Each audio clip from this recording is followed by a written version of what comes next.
तो आज हम स्टार्ट करते हैं हमारा एरिया ऑफ ट्रायंगल कैसे ढूंढना है इन द कोऑर्डिनेट ज्योमेट्री। यानी कि मुझे वर्टाइसिस ऑफ ट्रायंगल गिवन है तो उसके हिसाब से अगर मुझे एरिया फाइंड करना है तो उसका होगा फार्मूला। वही है ना, मैथ्स में क्या होता है, कुछ भी ढूंढना है तो फार्मूला याद करो। फार्मूला याद करोगे तो आपको आंसर आ जाएगा फिर अच्छी तरह से। तो इसमें क्या याद रखना है आपको, सपोज ये ट्राइंगल ABC है, उसके कोऑर्डिनेट मैंने लिखे हैं x1 y1 x2 y2 x3 y3, vertices है A B और C। तो उसमें आपको एक पैटर्न याद रखना है। पैटर्न कैसा कि एक के बाद क्या आता है दो, एक के बाद क्या आता है दो और दो के बाद तीन। बस इन 3 नंबर में ही हमें घूमना है, ये 3 नंबर में ही घूमना है। अगर मैं पहले 2 लिखूँ तो उसके बाद आएगा 3 के बाद आएगा वापस 1। अगर मैं 3 लिखूँ तो उसके बाद आएगा 1 के बाद आएगा 2। तो हो गया हमारा फॉर्मूला रेडी। 1 2 3 1 2 3 1 2 3। ओके, तो area of triangle ABC is equal to 1/2। यहाँ मैंने मॉड्यूलस लगा दिया है। यहाँ मैंने जो भी मेरा इक्वेशन होगा फॉर्मूला वो मॉड्यूलस में होगा, यानी कि कभी भी मुझे वैल्यू नेगेटिव में नहीं चाहिए, पॉजिटिव वैल्यू ही होनी चाहिए। इसलिए ये मॉड्यूलस है, यानी कि माइनस को वो प्लस कर देगा एंड में, पहले नहीं। हाँ, तो 1/2। तो पहले मैं यहाँ से देखो, ये सब x1, ये x1 x2 और x3 लूँगा, ये सब y1 y2 हो गए। तो याद रखना है फॉर्मूला x1 ब्रैकेट में 1 के बाद आता है 2 y2 माइनस y3, 2 के बाद आता है 3। तो कुछ समझ में आया? यानी कि पहला पॉइंट आपको x1 का लेना है, दूसरा y2 minus y3 into bracket, उसके बाद आएगा x2, 2 आया तो उसके बाद 3 और 1, यानी कि y3 माइनस y1। और उसी तरह से अगर मैंने यहाँ x3 लिया है तो फिर क्या होगा y1 माइनस y2, ये पूरा होगा इन मॉड्यूलस। पूरा आपका जो आंसर आएगा वो मॉड्यूलस में होगा, ताकि आप उसको प्लस साइन कर सकते हैं। या अगर आपको ये यूज़ नहीं करना है तो आपको एक्सचेंज कर लेते हैं x1 और y की वैल्यू को। वो कैसे? तो 1/2 x1 की जगह y1, तो ये हो जाएगा x2 माइनस x3, ये भी चल सकता है। उसी तरह y2 is equal to x3 minus x1 and y3 is equal to x1 minus x2। तो ये है हमारे 2 फॉर्मूला। आपको जो भी याद रखना है, कोई भी एक के पकड़ को करना है। ओके, तो मुझे question 1 exercise 7.4 find area of the triangle whose vertices are given, यानी कि ये वर्टाइसिस गिवन है तो उसके हिसाब से मुझे एरिया फाइंड करना है। सपोज ये हो गया हमारा ट्रायंगल ABC, ये हो गया हमारा ट्रायंगल ABC, मैंने नाम दिया है ABC।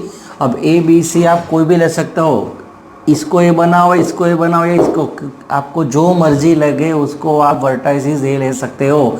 मैं ले रहा हूँ A को 2 3, B हो जाएगा -1 0 और C हो जाएगा 2 और -4। अब पहले क्या करना है आपको, ये x1 क्या है y1, ये x1 y1 है, तो हम लिख लेते हैं x1 is equal to 2 y1 is equal to 3। यहाँ से देखो ये, फिर x2 is equal to -1 y2 is equal to 0, x3 is equal to 2 y3 is equal to -4। ये हो गया हमारा x1 और y1 सब हो गया। अब हम एक फॉर्मूला में वैल्यू पुट कर देते हैं। x1 का वैल्यू है 2 इंटू ब्रैकेट y2, यानी कि 0 minus y3 is equal to -4, right. चलो अब क्या होगा, x2 का वैल्यू है -1, y3 का वैल्यू है -4, y1 का वैल्यू है -3, x3 equal to 2, y1 equal to 3, minus y2 equal to 0। यानी कि मैंने सारे वैल्यू इसमें डाल दिए। अब मुझे आंसर लाना है, तो आंसर लाने के लिए चलते हैं आगे 1/2। अब देखना ये 2, तो ये 0 माइनस -4 यानी कि +4 हो जाएगा, 0 पर कोई वैल्यू नहीं है। उसी तरह ये -1 -4 -3 -7 हो जाएगा, और फिर ये 2 इंटू 3 -0 क्या हो जाएगा, 3 हो जाएगा। तो अब देखते हैं आगे, तो 1/2, 4 2 8, माइनस माइनस +7 +6, तो फिर 1/2 6 + 7 13 + 8 21, यानी कि आंसर हो गया 21/2। ये हो गया square unit. Is the area of this enclose figure ABC। तो क्वेश्चन 1 में हो गया हमारा सम नंबर 2, -5 -1 3 और -5 5 और 2। This is the vertices of a triangle. We have to find out the area of the triangle ABC। We can list of these vertices. x1 is equal to -5, y1 is equal to -1, x2 is equal to 3, y2 is equal to -5, x3 is equal to 5 and y3 is equal to 2. These are the vertices. Now we go in our formula. We have already put this formula. याद रखो, formula अगर आपको आ सकता है तो सम करना बहुत ही easy है। यही है, आप फॉर्मूला एक रट्टा मार नहीं सकते अच्छी तरह से और फिर बोलते हैं कि मुझे सम आ नहीं रहा। और दूसरा, आप इतनी जल्दबाजी करते हो, जो नेगेटिव साइन पॉजिटिव साइन है उसको आप छोड़ के सब कुछ भूल कर देते हो और फिर क्या होता है, सम हो जाता है गलत। एरर कहाँ आती है, जो साइन है उसमें ही। चलो तो अब देखिए x1 क्या है मेरा -5। तो जैसे ही ये माइनस आता है तो मैं ब्रैकेट डाल देता, आप देखो। ओके, तो फिर ये मैंने बड़ा ब्रैकेट कर दिया इधर। y2 क्या है, y2 है -5 और y3 क्या है -2। ओके, चलो अब x2 कितना है 3, अब y3 है मेरा 2 और y1 कितना है -1। यानी कि अगर कोई वैल्यू पीछे है और वो माइनस वाली है तो मैं ब्रैकेट ऑलरेडी डाल ही देता हूँ। चलो अब x3 कितना है 5, y1 कितना है -1 -y2 यानी कि -5। ओके, तो ये हो गया हमारा वैल्यू मैंने पुट कर दिया अंदर। अब देखते हैं आगे, तो ये -5 और -2 माइनस ये -7 हो जाएगा, 3 ये 2 + 1 हो जाएगा। फिर अब देखो -1 और +5। आप लोग क्या करो कि बहुत जल्दबाजी से ये सब करके रख देते हो और उसी में ही साइन का प्रॉब्लम आता है। चलो अब क्या होगा, 1/2 माइनस प्लस 7 5 ज़ा 35। अब ये 3 × 3 ज़ा + 5 × 4 ज़ा, तो अब क्या होगा आंसर हमारा 35 + 9 + 20। ये सब मिलाना है हमें, तो क्या हो जाएगा देखते हैं। 35 + 9 44 और ये 20 कितना हो जाएगा 64। तो 64 का हाफ कितना आएगा 32 square unit. This is our answer. तो हम जा रहे हैं क्वेश्चन नंबर 2 और यहाँ क्लियरली लिखा है कि find the value of k for which the points are collinear. Points are collinear. Collinear का मतलब कि this all the points are line in a single line. ये जो सारे पॉइंट है वो एक सिंगल लाइन पे लाई कर रहे हैं, तो मुझे k का वैल्यू फाइंड करना है। तो आप सोचो कि अभी तो आपने एरिया ऑफ ट्राइंगल का फॉर्मूला लिखा है और अभी आप कोलिनियर पॉइंट फाइंड कर रहे हो। तो देखो कि अगर कोई एरिया जो है वो इनक्लोज फिगर है, वो क्या है इनक्लोज फिगर है, और इनक्लोज फिगर का एरिया ढूंढने का ये फॉर्मूला है, राइट। तो और इसका 3 साइड होना ज़रूरी है, ये ट्राइंगल ऑफ एरिया है। अब क्या, अगर कोई कोलिनियर पॉइंट है यानी कि एक सिंगल लाइन में ये तीनों पॉइंट अगर आ रहे हैं, यानी कि इनका एरिया नहीं बनता यानी कि 0 होता है। अगर कोलिनियर पॉइंट एक लाइन में है लाई करते तो अगर ABC करके उसका एरिया फॉर्म करना है तो एरिया फॉर्म नहीं हो सकता, क्योंकि एक सिंगल लाइन है तो एरिया मुझे नहीं मिलेगा। यानी कि इसका एरिया मैं 0 ले लेता हूँ और 0 लेके हमें इसमें अप्लाई करना है।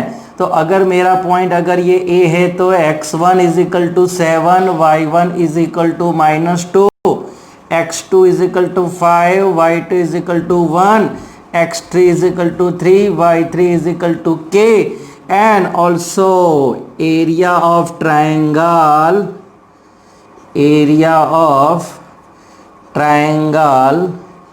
ABC = 0। ट्राइंगल तो फॉर्म ही नहीं हो रहा, फिर एरिया ढूंढने का मतलब नहीं है, यानी कि 0 के लेके हम कर सकते हैं। चलो अब मैं इसका पूरा वैल्यू जो है हमारा फॉर्मूला में डाल लेता हूँ। मैं फॉर्मूला हमारा रेडी है। 1/2 देखो x1 कितना है 7, y2 कितना है -2 माइनस y3 कितना है k। चलो फिर x2 का वैल्यू है 5, y3 हमारा k, माइनस y1 माइनस ये माइनस, देखो दो माइनस होता है ये प्लस हो जाएगा। आप डायरेक्ट भी लिख सकते हो, कोई प्रॉब्लम नहीं है, लेकिन आपको थोड़ा याद करके उसको अच्छी तरह से लिखना पड़ता है, -1।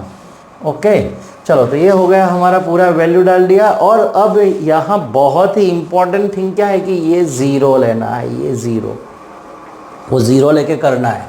चलो तो फिर 0 इज इक्वल टू 1/2 7 माइनस, फिर y3 है k माइनस y1 कितना है -2।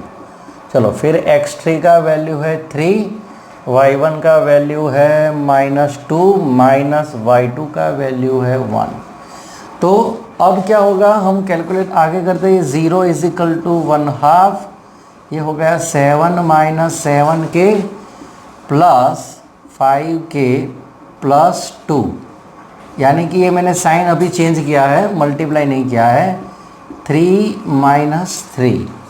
तो 0 is equal to 1/2 7 minus 7k plus 5k plus 10, और फिर हो गया -9। चलो तो अब हम ये देखते हैं कि -7 प्लस 5k कितना होगा, -2k, यानी कि 1/2 ये हो गया -2k, ये +1 और एक ऐड होगा तो फिर ये हो जाएगा 8, राइट। अब ये 2 0 से मल्टीप्लाई होगा, any integer multiply with 0 is equal to 0, so 0।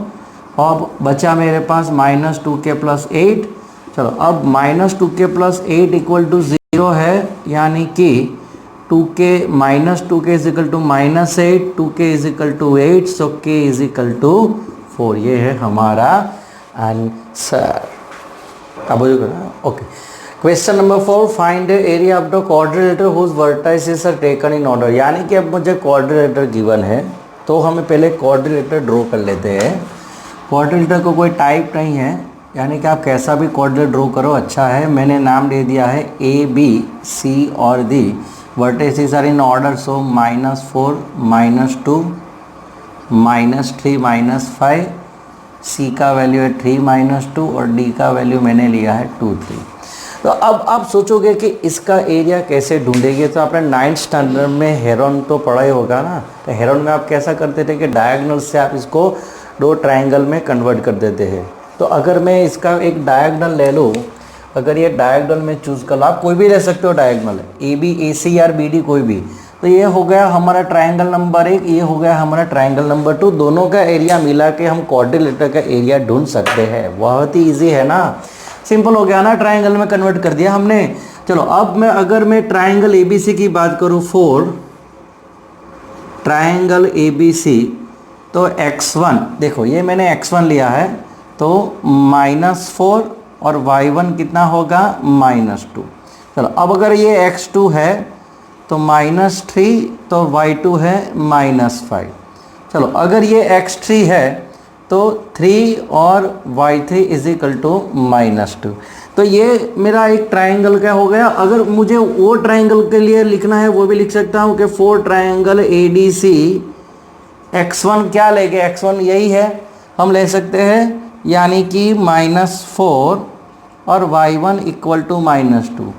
अब अगर ये मैंने x2 लिया है तो x2 इज इक्वल टू 2 और y2 is equal to 3, right. और फिर ये अगर x3 हो गया तो x3 इज इक्वल टू 3 और y3 इज इक्वल टू -2। तो ये हो गया हमारा ट्रायंगल ADC के लिए। अब हम एरिया ढूंढने जा रहे हैं। तो first of all area of ABC, area of ABC मैंने ऑलरेडी फॉर्मूला लिख दिया, जाकि टाइम मेरा बचेगा। देखो 1/2 x1 कितना है, देखो -4 y2 यानी कि -5 -2, समझ में आया। ओके, इसके बाद x2 का वैल्यू है -3, y3 है -2 माइनस y1 का कितना है -2, यानी कि y3 y2 का दोनों का वैल्यू सेम है, ओके, अब लास्ट वाला हम लेते हैं x3 is equal to 3, y1 is equal to -2 और y2 is equal to -5। Okay, तो अब इसका हम फॉर्मूला में तो वैल्यू डाल दिया, आगे हम ढूंढते हैं उनका वैल्यू। तो पहला हो जाएगा हमारा -4 -5 +4, फिर हो गया हमारा -3, तो ये हो जाएगा -2 +2, यानी कि ये 0 हो गया। ये वैल्यू क्या हो गया? 0 हो गया। -2 +2 0 हो जाए। अब होता है थर्ड -2 +5। तो अब आगे बढ़ते हैं 1/4 क्यों लिखा मैंने? 1/2 आएगा ना, हाँ। तो 1/2 -4 ये हो गया -1, ये तो 0 हो गया पूरा, क्योंकि -3 × 0। अब उसके आगे 3 × 3, क्या कि 5 - 2 = -2। अब क्या बचा हमारे साथ? -4 और ये 9, यानी कि 13/2 स्क्वायर यूनिट। ये हो गया हमारा एरिया ऑफ ट्रायंगल ABC। अब मुझे ट्रायंगल ADC का एरिया ढूंढना है, तो मैं लिखूंगा area of triangle ADC is equal to 1/2। अब इसमें x1 है मेरे पास -4, y2 है वैल्यू 3 और उसके बाद -2। चलो आगे बढ़ते हैं। x2 का वैल्यू है 2, y3 का वैल्यू है -2, y2 का है 3। ओके, और उसके बाद हम आगे बढ़ते हैं। x3 का वैल्यू है 3, y1 का वैल्यू है -2 माइनस y2 का वैल्यू है यहाँ 2 3, तो यहाँ 1 आएगा। हमने फॉर्मूला थोड़ा गलत लिख दिया, देखो यहाँ 1 आएगा। देखो ये क्या होता है कि अगर आप लिखते हो ना, मैं देखता जाता हूँ, 2 के बाद 3 आता है, 3 के बाद 1 आता है, तो हम यहाँ थोड़ा हमारा एरर निकाल लेते हैं। ओके, y1 का वैल्यू है -2, यानी कि इधर आएगा -2, y3 है -2, ये भी -2 -2। ओके, चलो अब y2 का वैल्यू भी कितना है? 3 है। ओके, तो आगे बढ़ते हैं हम यहाँ से। 1/2 -4 3 + 2, ये देखो 2 -2 + 2, यानी कि ये कट हो गया तो ये 0 हो गया बीच में, 3 और -5। तो हमारा क्या आएगा एरिया? -4 × 5, ये हो गया 0 -15। तो 1/2 -20 -15, यानी कि 1/2 -35। अब मैंने आगे बोला था कि कभी भी एरिया जो है वो माइनस में नहीं आता है, तो ये हो गया हमारा वैल्यू +35/2 स्क्वायर यूनिट। तो ये हो गया हमारा एरिया ऑफ ट्रायंगल ADC। अब क्या करना है? दोनों को इकट्ठा करना है, तो मुझे मिलेगा पूरा क्वाड्रिलेटरल का एरिया। तो क्वाड्रिलेटरल का एरिया यहाँ लिख रहा हूँ। तो area of ABCD is equal to area of ABC plus area of ADC। और भैया इधर देखो, ये आ रहा है इधर, हाँ। तो एरिया ऑफ ABC कितना है? 13/2 और ये हो गया 35/2, यानी कि 2 इज LCM। 35 + 13, 5 + 3 38 और 10 48। तो आंसर हो गया हमारा 24 स्क्वायर यूनिट। तो अगर आपको क्वाड्रिलेटरल का वर्टिसेस गिवन है तो आप उसको 2 ट्रायंगल में कन्वर्ट करके एरिया ढूंढ सकते हैं, लेकिन आपको फॉर्मूला आना चाहिए। तो हो गया हमारा question number 3, find the area of the triangle formed by the joining the midpoint of the side of the triangle whose vertices are given and find the ratio of the area to the given triangle। देखो ऐसे जब question आ जाए तो इसको बार बार पढ़ो और उसका meaning ढूंढो कि क्या गिवन है क्या नहीं गिवन है, किसका एरिया ढूंढना है, किसका एरिया बाकी है, किसका रेशियो लेना है, ये सब देख लो पहले। Find the area of the triangle, यानी कि मुझे एरिया ढूंढना है एक ट्रायंगल का। Form by joining the mid point of the side of the triangle, यानी कि अगर ये मेरे पास ट्राइंगल है, ये ट्राइंगल है, find area of the triangle form by joining the mid point of the side of the triangle, यानी कि इसका मिड पॉइंट को ज्वाइन करके जो ट्राइंगल मुझे मिलेगा उसका एरिया पहले ढूंढना है। Find area of the triangle form by the joining the mid point of the side of the triangle. अब ये इसका एरिया तो ढूंढना ही है, लेकिन क्या वर्टिसेस किसके गिवन है, ये मिड पॉइंट वाले के, बड़े वाले के, तो हुज वर्टिस, हुज यानी कि जो हमारा ट्राइंगल है, साइड ऑफ द ट्राइंगल, ये वाला साइड ऑफ ट्राइंगल, तो हुज वर्टिसेस यानी कि वर्टिसेस आर गिवन 0 -1, फिर होगा ये 2 और 1, और ये हो गया 0 और 3।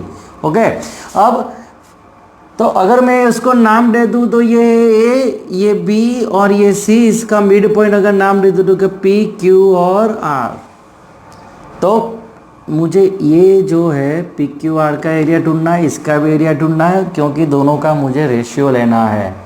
और रेशियो किसका, find the ratio this area to the area of the given triangle, यानी कि ये जो नया ट्राइंगल है उससे जो हमारा जो पुराना ट्राइंगल था बड़ा वाला, उसका रेशियो हमें फाइंड करना है। कितना रेशियो होगा वो हम ढूंढ लेते।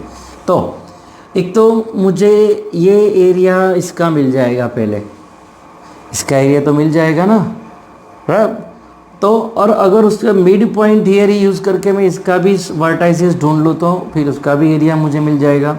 तो अगर मुझे पी का मिड पॉइंट है, P is a mid point of A B, तो कोऑर्डिनेट ऑफ पी क्या होगा, कोऑर्डिनेट ऑफ पी क्या होगा, तो 0 + 2 डिवाइडेड बाई 2 -1 + 1 डिवाइडेड बाई 2, यानी कि ये हो गया हमारा 2/2 और 0 यानी कि 1 0, ये मुझे क्या मिला 1 0। चलो उसी की तरह अगर मुझे क्यू के कोऑर्डिनेट फाइंड करने हैं, coordinate of Q, coordinate of Q ढूंढना है तो कैसे ढूंढेंगे, ये मिड पॉइंट थ्योरम से 2 + 0 डिवाइडेड बाई 2, उसी तरह 1 + 3 डिवाइडेड बाई 2, क्या हो जाएगा 2/2 और 4/2, यानी कि 1 और 2, तो ये हो गया हमारा 1 और 2। और उसी तरह कोऑर्डिनेट ऑफ आर ढूंढना है मुझे, तो क्या होगा 0 + 0 डिवाइडेड बाई 2, फिर -1 + 3 डिवाइडेड बाई 2, तो क्या हो जाएगा 0 और ये 2/2 यानी कि 1, तो इसका भी हो गया हमें 0 और 1। तो अब देखो मुझे इसके और इसके दोनों के वर्टाइसेस मालूम है, तो उसके हिसाब से अगर ये ट्रायंगल ABC के लिए जाना है, मुझे ट्रायंगल ABC के लिए जाना है, तो मैं यहाँ लिखता हूँ 4 ट्रायंगल ABC, x1 क्या होगा, x1 होगा 0, y1 होगा -1, x2 होगा 2, y1 होगा 1, अरे y2 होगा 1, और x3 होगा 0 और y3 होगा 3। और उसी की तरह अगर मुझे ये मिड पॉइंट वाला एरिया ढूंढना है, यानी कि PQR वाला, तो PQR वाला ढूंढने के लिए मैं इसको मिटा देता हूँ, अभी इसको मैं थोड़ा मिटा देता हूँ, अभी यहाँ मुझे थोड़ा जगह करना है, तो यहाँ लिख रहा हूँ कि 4 ट्रायंगल PQR, तो ये हो गया हमारा x1, ये हो गया x1 यानी कि 1, y1 यानी कि 0, x2 यानी कि 1, y2 यानी कि 2, x3 यानी कि 0 और y3 यानी कि 1। तो अब हमने पूरा ये तय कर लिया कि x1 y1 क्या है। अब सिर्फ हमें फॉर्मूला में डाल के आंसर ही लाना है, एरिया ही ढूंढना है। चलो तो अब मैं जा रहा हूँ अभी ट्राइंगल ABC में 1/2 x1 यानी कि 0, y2 यानी कि 1 -3 प्लस x2 यानी कि 2, y3 यानी कि 3 -1, राइट। x3 यानी कि 0, y1 यानी कि -1 और माइनस y2 यानी कि -1। अब यहाँ देखो आप, तो क्या होगा कि ये दो वैल्यू तो 0 यानी कि ये तो ये 0 हो गया, ये पूरा 0 होगा, ये पूरा 0 होगा, तो मुझे यही ढूंढना है ना, यानी कि 1/2 2 × 3 + 1 यानी कि 1/2 2 × 4 यानी कि 1/2 8। ये आंसर हो गया मेरा 4। ये आंसर कितना हो गया? 4। चलो अब इसके हम बात करते हैं। 1/2 x1 का वैल्यू है मेरे पास 1, y2 है 2 -1, x2 का वैल्यू है 1, y3 का वैल्यू है 1 -0, फिर x3 का वैल्यू है 0, y1 का है 0 y2 है 2। तो इसका वैल्यू ढूंढते हैं। एरिया 1 हो गया ब्रैकेट में 1, ये 1 1 ज़ा 1, वो तो 0 ही है। फिर हो गया 1/2 1 + 1 यानी कि 1/2 × 2 यानी कि आंसर कितना है 1। तो ये होगा स्क्वायर यूनिट, ये भी होगा स्क्वायर यूनिट। तो अब देखो ये बड़ा ट्रायंगल का एरिया मुझे 4 मिला, ये जो मिड पॉइंट वाला ट्रायंगल उसका एरिया मुझे कितना मिला 1। अब मुझे रेशियो किसका ढूंढना है? Find the ratio two this area. This area यानी कि जो फॉर्म द एरिया पे ट्रायंगल, जो मिड पॉइंट वाला एरिया से जो गिवन ट्रायंगल यानी कि ये जो AB से उसका हमें रेशियो ढूंढना है। तो रेशियो हम ढूंढेंगे यहाँ पे area of triangle PQR upon area of triangle ABC। तो PQR का आंसर है 1, इसका है 4। तो हमारा रेशियो क्या मिला? 1:4। ये 1:4 मुझे मिला रेशियो। चलो स्टॉप कर दो।